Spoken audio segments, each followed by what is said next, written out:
నమస్కారం. ఓం గం గణపతయే నమః. స్వర్ణలక్ష్మీ నమస్తే అస్తు. పరబ్రహ్మ స్వరూపిణి రాజ్యం దేహి ధనం దేహి సర్వకామాంచ దేహి మే. అందరికీ స్వర్ణలక్ష్మి అమ్మవారు ఎప్పుడు ప్రతి నిమిషం సంతోషంగా ఉండే విధంగా, చక్కగా నవ్వుతూ ఉండే విధంగా, ఆనందభరితంగా ఉండే విధంగా మనల్ని అందరినీ అనుగ్రహించాలని, అంతేకాకుండా మనందరికీ రాజ్యాధికారం ఉండే విధంగా అనుగ్రహించాలని, అమ్మవారు మనందరికీ సమృద్ధిగా ధనం ఇవ్వాలని, అంతేకాకుండా ప్రతి ఒక్కళ్ళకి వాళ్ళ మనసులో ఉన్న కోరిక తక్షణమే నెరవేర్చే విధంగా అమ్మవారికి మనకు ఆశీర్వాదం ఉండాలని చెప్పేసి కోరుకుంటూ ముందుకెళ్దాం. ఈరోజు మనం చెప్పుకోబోయే విషయం ఏంటంటే, కుజుడు వచ్చేటప్పటికి మిథున రాశిలో ప్రవేశిస్తున్నాడు. ఆగస్టు 2వ తారీఖు నుంచి సెప్టెంబర్ 18th వరకు వాళ్ళు ఆ మిథున రాశిలోనే ఉండటం జరుగుతూ ఉంటుంది. తద్వారా 12 రాసుల వారికి చాలా విషయాల్లో అనేక రకాలైన మార్పులు చేర్పులు వచ్చే అవకాశం ఎక్కువగా ఉంటుంది. కొంతమంది అనుకూలంగా ఉంటుంది, కొంతమందికి వచ్చేటప్పుడు ప్రతికూలంగా ఉంటుంది, కొంతమందికి కొంచెం ఇబ్బంది పెట్టే విధంగా ఉంటుందని తెలుసుకోవాలి. కుజుడు వచ్చేటప్పటికి ధైర్యానికి, పరాక్రమానికి, హీరోయిజానికి సంబంధించిన గ్రహము. కుజుడు వచ్చేటప్పటికి ఎనర్జీ, స్ట్రెంగ్త్, ఇనిషియేటివ్ అనే పనికి ముందుకెళ్ళాలంటే దానికి సంబంధించిన గ్రహము.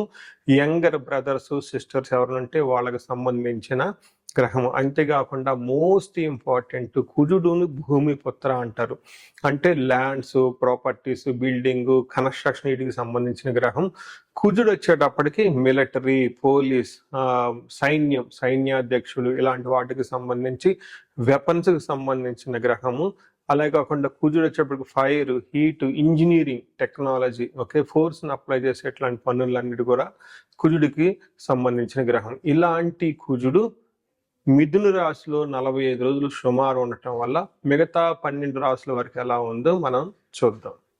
మిథున రాశి వారికి ఈ చలనం యొక్క పరిస్థితి ఎలా ఉండబోతుందంటే, వీళ్ళకి వాళ్ళ యొక్క జన్మ రాశిలోకే కుజుడు వస్తూ ఉన్నాడు. ఎప్పుడైతే కుజుడు జన్మరాశికి వచ్చారో అది అంత మంచిది కాదని మనకి శాస్త్రాలు వివరిస్తూ ఉన్నారు. కొంచెం జాగ్రత్తగా ఉండవలసిన టైం అని గమనించాలి.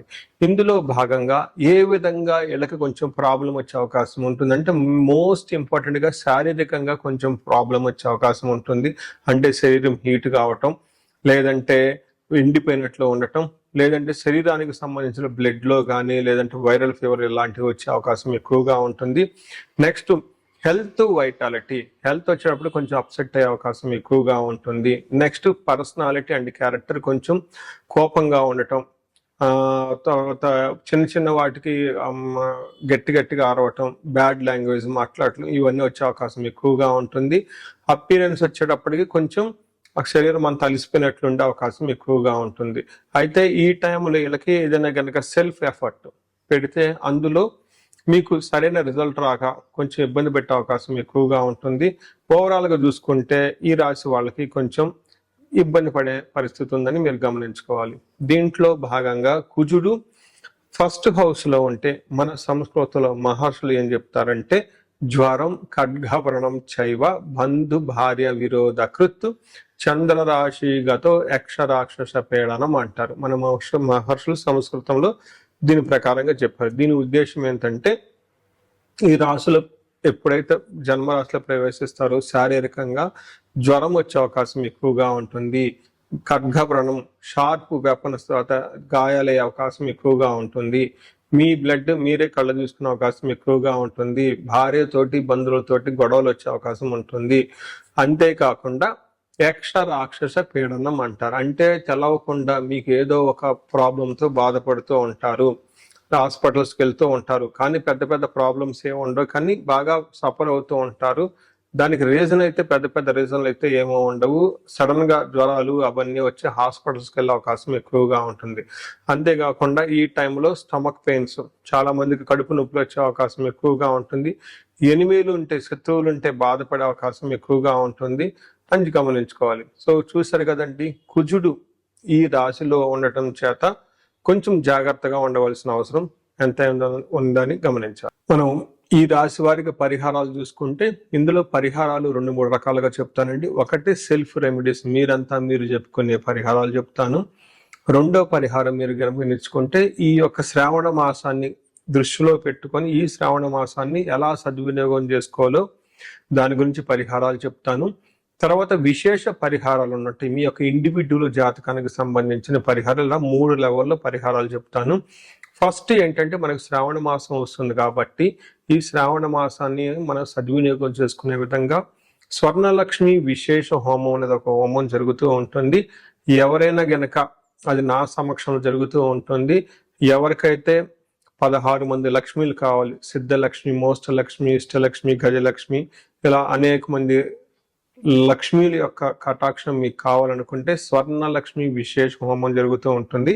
ఇక్కడ స్వర్ణలక్ష్మి అమ్మవారి దేనికి ప్రతీక అంటే మీ యొక్క సంపదలకి విలువ పెరగటానికి స్వర్ణలక్ష్మి అంటారు. అంటే ఆల్రెడీ మనకు ఇల్లు ఉండొచ్చు, సంపాదన ఉండొచ్చు, పిల్లలు ఉండొచ్చు, అందరూ ఉండొచ్చు. అయితే వాటికి విలువ ఇంకా పెరగటానికి కావాల్సిన ఒక శక్తి అమ్మవారిని స్వర్ణలక్ష్మి అంటారు. ఈ యొక్క స్వర్ణలక్ష్మి విశేష పూజ చేయడం జరుగుతుంటుంది.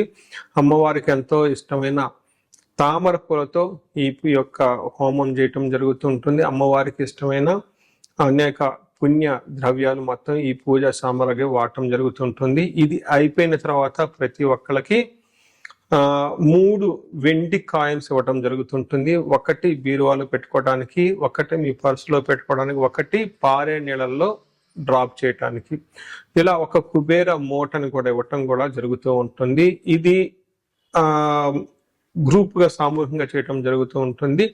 దీన్ని అందరూ సద్వినియోగం చేసుకోవాలని చెప్పేసి నేను కోరుకుంటున్నాను. నెక్స్ట్ రెమెడీస్, ఈ కుజుడికి సంబంధించిన ఇంట్లో చేసుకునే రెమెడీస్ ఏంటంటే ఫస్ట్ కందులు 1 kg దానం ఇవ్వగలిగితే చాలా బాగుంటుంది. సుబ్రహ్మణ్యేశ్వర స్వామి భుజంగ స్తోత్రం చదివితే ఇంకా చాలా బాగుంటుంది. ఎవరైనా గనక ఇంకా ఆంజనేయ స్వామి గుడికి వెళ్ళి మంగళవారం గనక ఆకు పూజతో గనక పూజ చేయించగలిగితే ఇంకా బాగుంటుంది. ఇవి సెల్ఫ్ రెమెడీస్ అని చెప్పుకోవచ్చు. విశేష రెమెడీస్ అన్ని కొన్ని ఉంటాయి. ఇవేంటంటే మీ యొక్క ఇండివిడ్యువల్ గా జాతకంలో ఏదైనా గనక దోషాలున్నా, గ్రహశాంతులున్నా అవి ఒకసారి జాతక చక్రం చూపించుకుంటే బాగుంటుంది. ముఖ్యంగా ఎవరి వయసు అయితే 40 సంవత్సరాలు +−5 years అంటే 35 to 45, 50 ఈ రేంజ్ లో ఉండి సక్సెస్ఫుల్ గా 10 years ట్రాక్ రికార్డ్, ఎడ్యుకేషన్ ఉండి, ప్రొఫెషనల్ ట్రాక్ రికార్డ్ ఉండి, అంతా బాగుండి ఎక్కడో గనక లైఫ్ లో మీకు ఆగిపోయారన్న ఒక ఫీలింగ్ వచ్చేసి ఉంటే దానికి కారణం మీకున్న శాపాలు యాక్టివేట్ అయ్యి ఉంటాయని గమనించుకోండి. దానికి కారణం మీ యొక్క జాతక చక్రంలో ఉన్న గ్రహాల యొక్క చెడు యొక్క దోషాలు మీ మీద ఉందని గమనించుకోవాలి. ఇలా మీకు అనిపిస్తే ఒక్కసారి ఇండివిడ్యువల్ గా మీ యొక్క జాతక చక్రం చూపించుకొని తగు పరిహారాలు చేసుకోవాలని చెప్పేసి కోరుకుంటున్నాను. అందరూ ఇప్పుడు విధంగా స్వర్ణలక్ష్మి విశేష హోమంతో పాటు హెల్త్ బాగా లేకపోతే మృత్యుంజయ హోమము, ఆయుష హోమం చేయించుకోవటం, భార్యాభర్తలకు అన్యోన్య దాంపత్య పాశుపత హోమం చేయించుకోవటం, ఎలాంటి పరిష్కారాలను కానీ సరే రాహువుకి సంబంధించిన ఇలాంటివి ఉంటే చండీ హోమం చేయించుకోవటం చాలా ముఖ్యం అని చెప్పేసి నేను కోరుకుంటున్నాను. మీ అందరికీ అష్టైశ్వర్యాలు కలగాలని, భోగభాగ్యాలు కలగాలని చెప్పేసి నేను కోరుకుంటున్నాను. నమస్కారం.